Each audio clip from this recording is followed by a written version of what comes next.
Hello, hello, everybody. Welcome back to some more Quest for Glory 2. And, I can't remember if we left off at a nighttime or a daytime. I think it's daytime. Ooh, the poet Omar. He's going to be speaking tonight. That should be fun. Your sense of time has been damaged. Yeah, damaged severely because of, being done with exams and Hard shit. drugs. That too. But that's just a given. Alright, now here's a funny little thing. If you ask about the Oasis, he'll tell you that it is 5 Scarine lengths to the south and 3 Scarine lengths to the east. That is the in-game definition for screens. But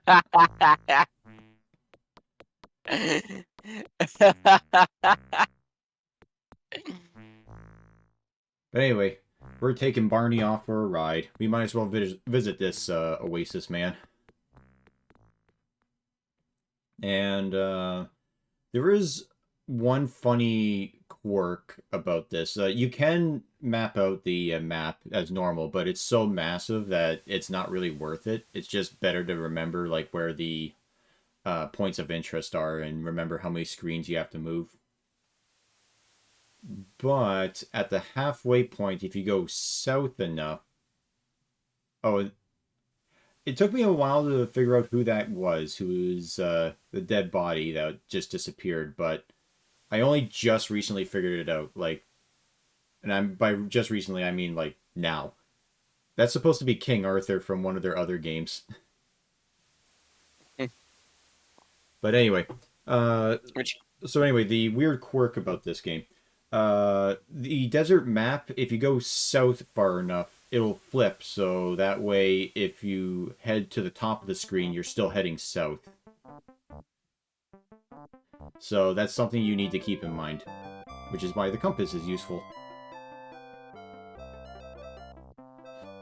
But anyway, here's the Darvish, who is a wise old man, and something that we do need from him is his beard.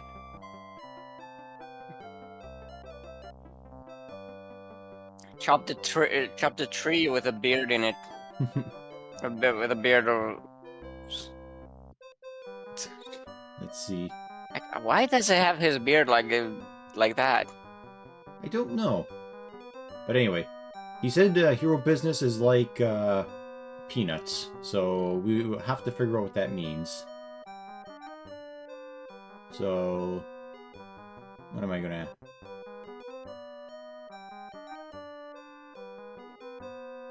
Alright. It would have been a world of trouble here if you actually take if you do this like if you can probably cut his beard and he wouldn't even noticed. Yeah, because one of the quests that we have for the magic shop users to have a bit of his beard for a magic spell. And if we ask about his beard, he doesn't really seem to mind or care that if we can take it.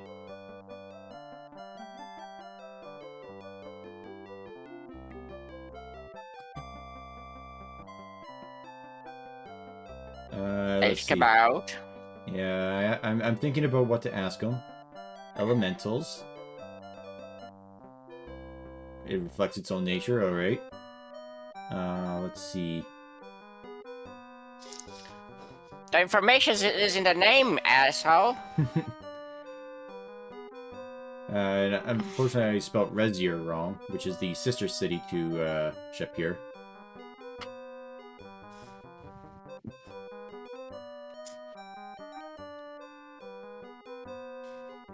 Sister city, so... Yeah, oh, and that was actually some good advice.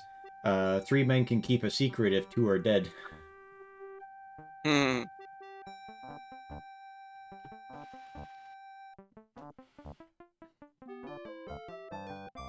Let's see. This is a wise man. We must ask him about everything.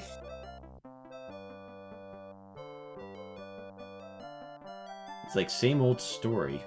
Interesting. Oh, wait. Alright, we got a bit of his beard, so we should be good. Oh, and I didn't ask him about the peanuts. Oh well.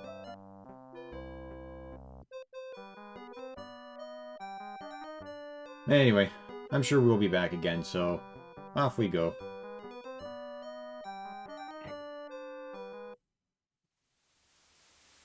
And apparently my cats have the zoomies right now.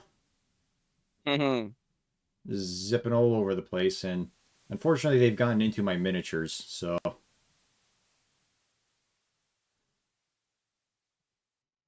And I better save, because I can't remember the last time I did it, so... And it was not a fun time having to redo everything.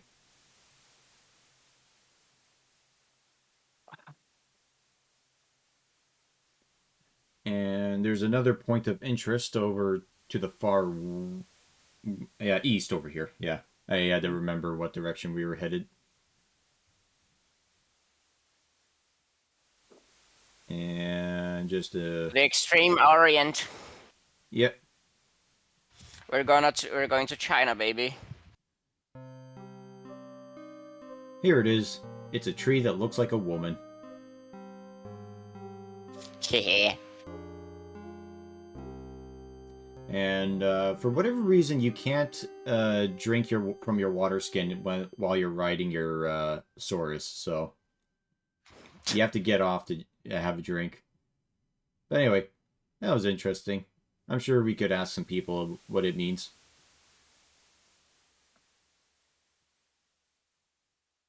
There is also a fast way to, if you're riding a Saurus, if you just type in go home, your Saurus will immediately just start walking home.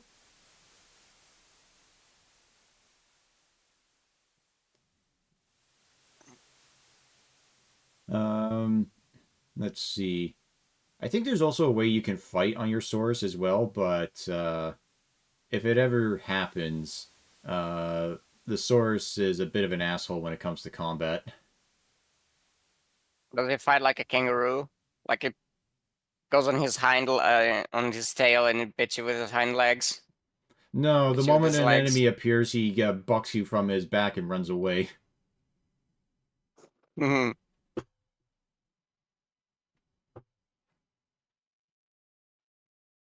But I think I'm itching for a fight, so I'm looking around.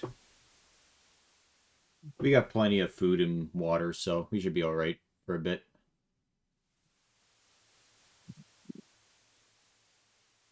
Oh, and Goki will be pleased to hear that I have started playing the Conquest of the Longbow game. And I'm already stuck because I don't know where to go to find a lady's slipper.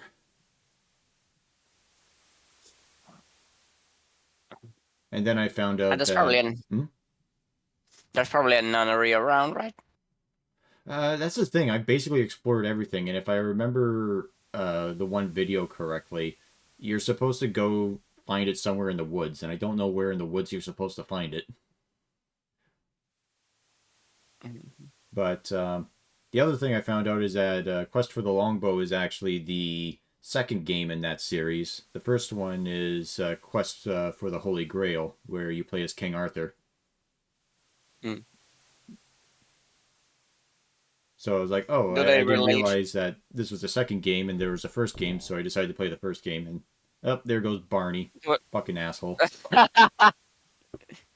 Do they do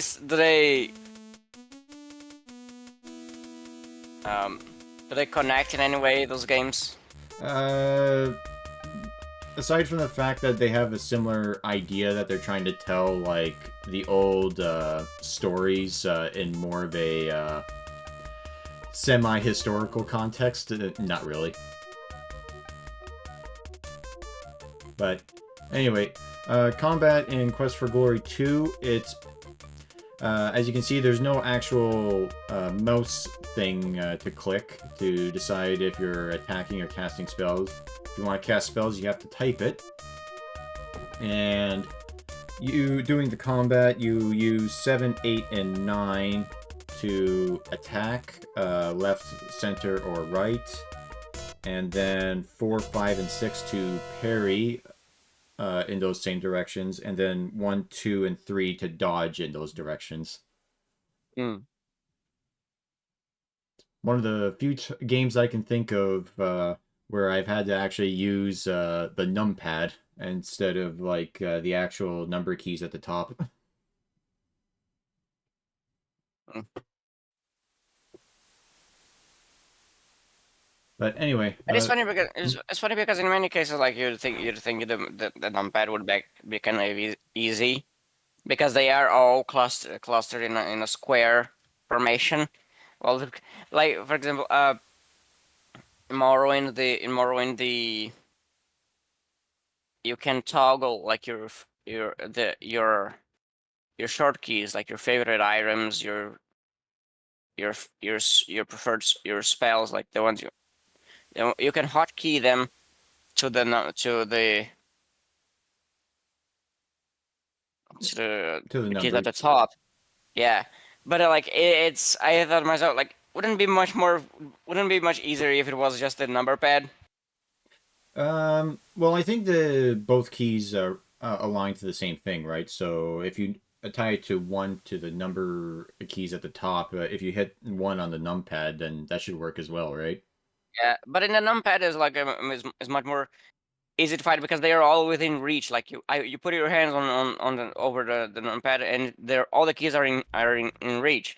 Uh, in the top keys, I have to go. I have to scroll my hand and I have to keep looking. Like I'm not very good at using the number key, so I have to keep looking. Mm-hmm. I'm not really good at them either. I only use like the first 4, maybe, just because they're right next to the AESWD keys. Mm-hmm. But I think the main reason a lot of games don't really focus on using the numpad or really think of it is because it's on the right hand side of the keyboard and most people are right-handed, so they're using that hand for the mouse. Mm. All right, he's doing some important stuff. Mm. The moon is in the 7th house, and let's see. Jupiter's aligning with Mars. And the dart hits the wall. Therefore, peace and love will guide the planet. And of course, he immediately judges that that's stupid. So, What you're saying sounds really gay, son. Oh my God, Calvin. yeah. How old are your cats? Because the ones I just adopted are both 4 or 5 months old. The adoption agency didn't know because they were strays. So Solomon and Carol are 6 years old. I think they are the oldest. The others I have. Let's see, I think. I don't know how old Petra is because she's a rescue. I have one who is like just 1 year old. I rescued her right at the beginning of the year, really, like the first week of the year. I rescued her like she was must have been like a month old, and then what else? Calvin about a year and a half. Oh, we got some important plots. I asked about the tree that looks like a lady. Mm-hmm. And before we took Calvin's balls off, he managed to slip one in and get Daisy pregnant.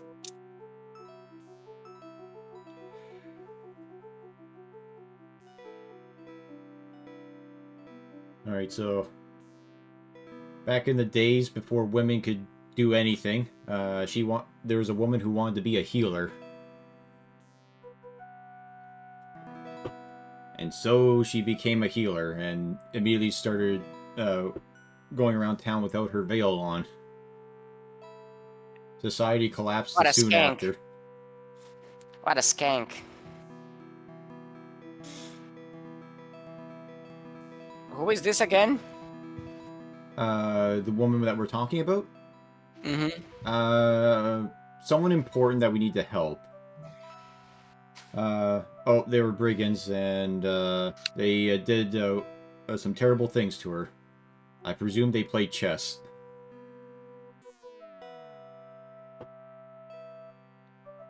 And so she asked for help, and a genie came along and said, "Sure thing, become a tree." Wow. Sure, I'll help. Here's a fate worse than death. So, and that's the story of why there's a tree in the desert that looks like a woman. Yeah, I think I saw a video about something done like this. I don't know if it was a TV series, but it was like the intro talks about the legend of two lovers and they couldn't be together. So like, I think they cried for the gods for like something was going on. They cried for the gods for help. So the gods turned like turned like the woman into a flower and the man into an animal. It's like, really? This is helping? Like these gods are just taking the piss, right? Well, to be fair, this was back in the day when it was par for the course for your god to fuck random people in the form of animals. So, I think that would be a step up, if anything. I think the Greeks just wanted to justify some degeneracy. It's okay if I do it. I mean, Zeus did it, and he's a god. Why can't I do it? Well, because Zeus was the goose the whole time. You can't be the goose. He was the goose. He was the bull. At some point, he was like a. At some point, he was. I think he was right. He managed to infiltrate a woman's chambers by turning into rain. So how does that work? Like he turned into a rain cloud and then shot rain pellets right into her pussy or something? I don't know if he also shagged her as rain, but he infiltrated her chambers as in the form of rain, which is, well, like good thing she had the windows open then. Anyway, we're now learning how the rock paper scissors thing works for elementals. So we found out that water is strong against fire, wind is strong against water, and we shall find that earth is weak against fire.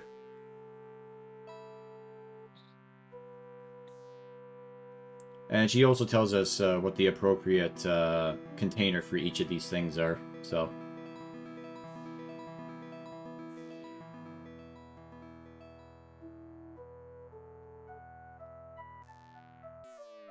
And I think with the air elemental, she doesn't... Oh no, she does say that Earth is strong against it, but she doesn't know the container for it. So we'll have to ask Keep On Laughing, since he is a wizard of the element of air, so he would know.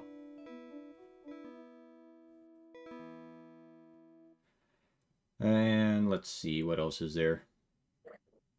To go back to your degeneracy thing for the Greeks, I mean, I think they did know about the circumstances of fucking animals is, because that's how the myth of the Minotaur happened. And that's not seen as a good thing.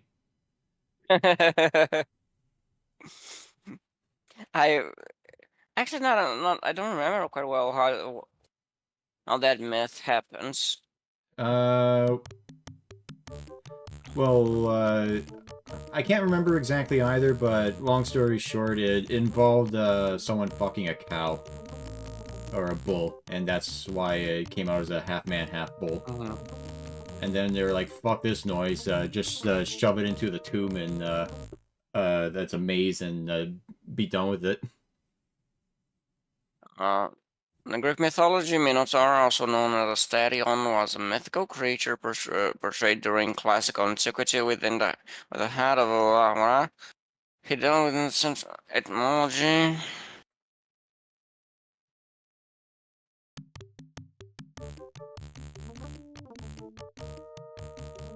Creation myth. After ascending to the throne of the island of Crete, Minos competed with his brothers as ruler. Minos prayed to the sea god Poseidon to send him a snow-white bull as as a sign of his of the god's favor. Minos sacrificed the bull in honor to honor Poseidon, but owing to the bull's beauty, he decided instead to keep him. Minos believed that the god would accept the sacrifice. To punish Minos, Poseidon arranged with Aphrodite for Minos' wife, Pasiphae, to fall in love with the bull. So yeah, even back then, they found out that being a furry was disgusting degeneracy. Oh, it gets sillier. Oh, I know it gets sillier. It's Pasiphae Greek. It's Greek mythology. had a master craftsman Daedalus fashion for her a hollow wooden cow, which she climbed into to let the bull.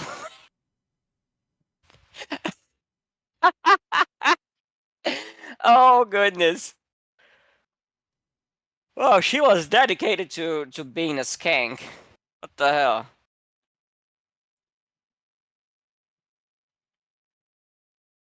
Has No, Poseidon saying, "Ha, psych." now we can't play with Simba. Feels bad.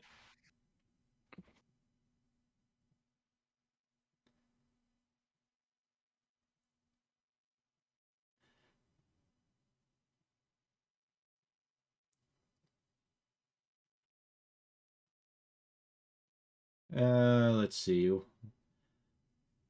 There is one thing to take away from Rakesh here is that his sword is called Soul Forge, and you can light it on fire, which is pretty awesome. So that's one of the benefits of becoming a paladin in this series.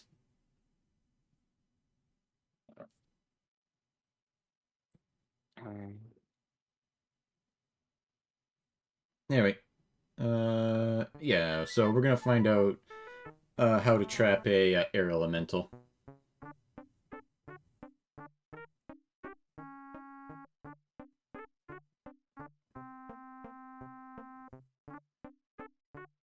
Also, yeah, he was the one who needed the beard,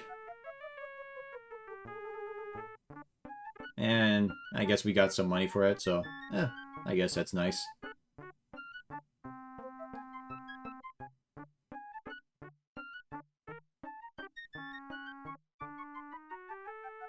Question: Mm-hmm. Have you reached that age already where you are you cons where you're hoping people give you underwear and socks for Christmas? Um, to be fair, that was always something I asked on my Christmas wish list, even as a kid, because it was one of those things where it's like you don't want to look greedy and like a complete asshole. So by asking only for toys and shit, so you gotta ask for some things that are practical too. But no, I'm at that age where it's like if people forget to give me gifts for like my birthday or whatever, I don't really care. And I've been at that age for the last 10 years now, so Hmm. My mom gave me some. My mom gave me a shirt recently, and I told her I was unironically expecting it to be like what's the word, rags, so I could to because I mentioned to her that the rags that I don't have much rags to clean the house with. mhm. I was I was unironically expecting that. Yeah. Oh, one thing about this beggar here. Whenever he shows up, do not ignore him.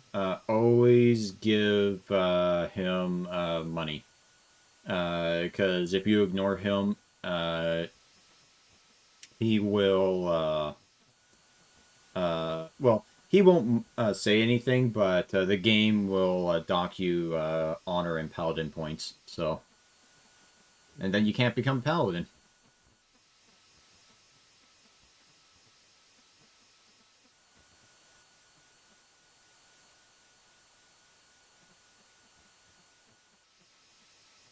And I think I forgot the third H in there, so I think I gave up on asking him about it.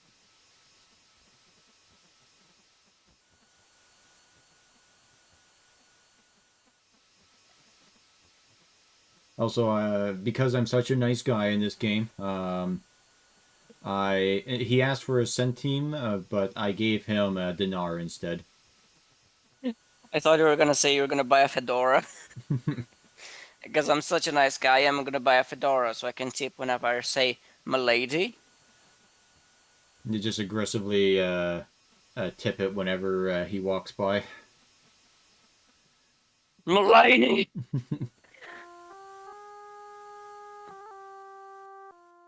How do you aggressively tip? I kind of picture it as like when you tip it, it's just like the one. So if you're aggressively tipping, you do it multiple times, like really quickly.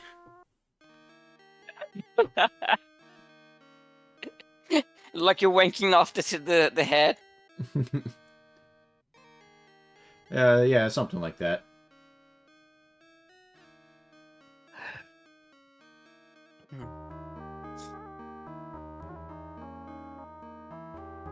Here's Mr. Omar.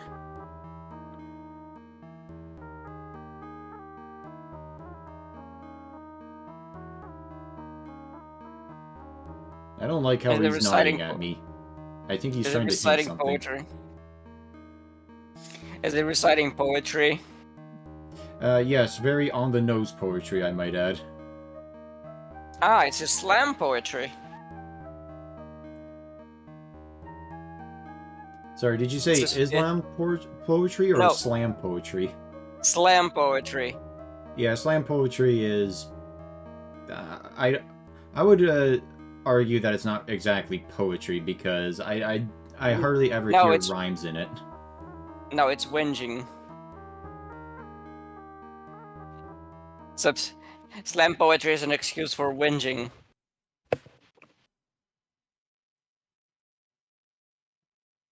Oh, I wanted to applaud the man. Get up and ignore him. No, we have to be Make him nice. know. Make him know you found his performance dreadful.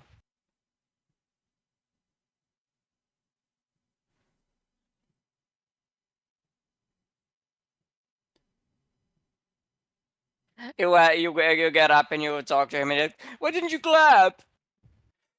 Did you Uh, hate my poetry? for some reason, yeah, so I was just kind of curious, like, you're able to talk to him after he's done his poetry, but he's like, no, sit down and listen to my poetry. And it's like, but I already did. Like, what the fuck? So I thought, okay, maybe sit beside him, but it's like, no, if you're in the inn, you always sit in the corner here. And it's like, fuck me. I just want to say thank you for the poetry.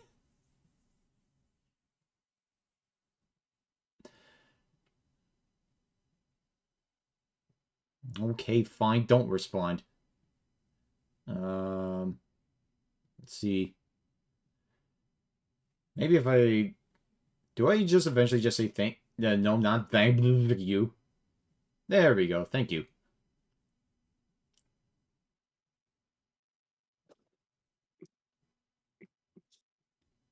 Maybe now he can talk about okay, the meaning of the poem. He can't tell me what that is.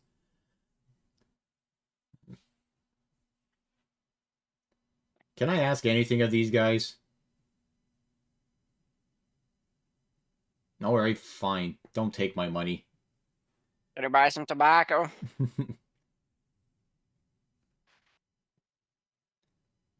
Alright, fuck you guys. I'm going to bed.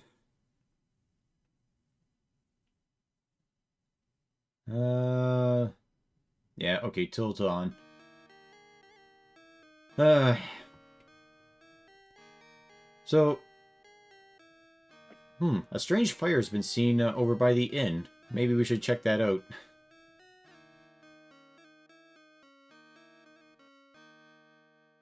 Oh, hey, the dickhead's stand got burnt down. Let's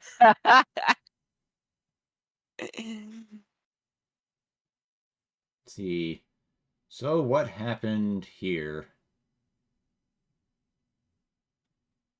You burning it down with this place. So, here's sort of my point that the game gives you way too much fucking time to get things done. They introduced that the fire elemental is now rampaging through the town, but we don't even run into or can do anything about the fire elemental until the next day. And it's like, why? Like, I don't know. When you tell me that the fucking town is at risk of being burnt down, you're like, maybe I want to do something about that. If even if the only reason it being that I'm one of the dickheads who is in the town right now. But whatever. I guess we'll attempt the Wizard Institute challenge again. Thankfully, they're not mean about it and will allow infinite chances at this.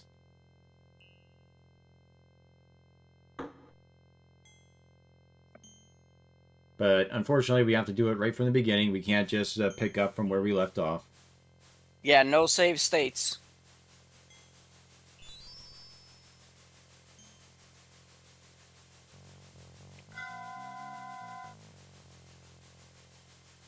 And alley-oop. And then we just go down. Fantastic. When was this released again? Either 89 or 90, I believe.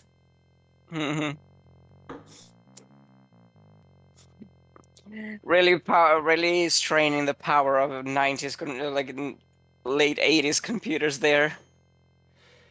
Hey, man. This is some impressive ass shit that they had going on.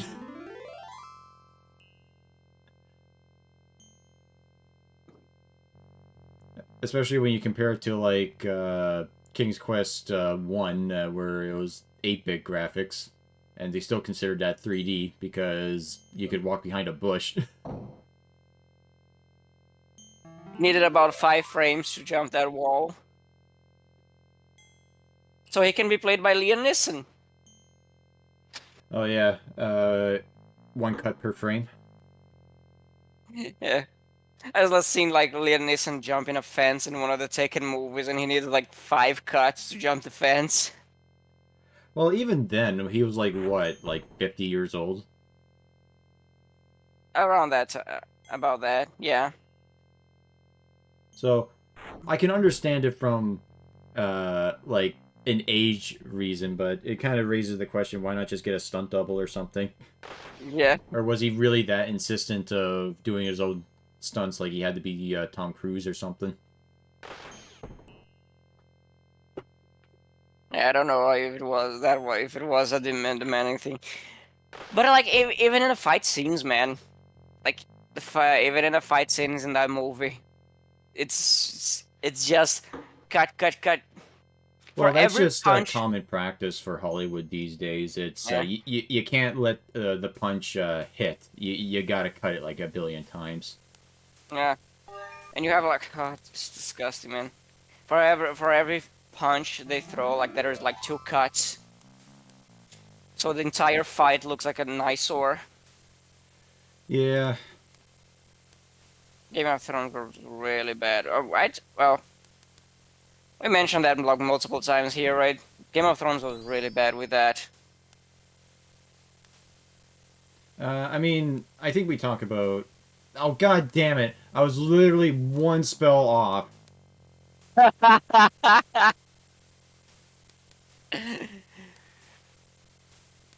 Uh, all right. I guess we're doing this again Now at some other fall, point. now fall into the abyss. Well, if nothing else, our magic points and intelligence are going up, so huzzah. I was in one of those where intelligence is the intelligence is the main modifier. Is Uh, the yeah, intelligence is the modifier for like lock picking and casting spells. mm-hmm. So because I'm out of mana and I don't really want to waste all my money on mana pills, uh, I guess we'll just fight Ahura for a bit. It's kind of funny how I think that idea of intelligence being related to magic is a very modern thing.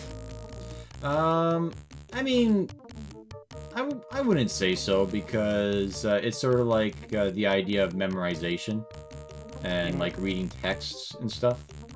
Yeah, but that is a thing. That is more. That seems like more of a thing that came out of modern fiction, because like I don't know. It seemed to me that like when people when belief in magic was widespread, it was more a matter people believed that it was a thing you were born with, Hmm. perhaps, or a result of doing some shady deal with entities.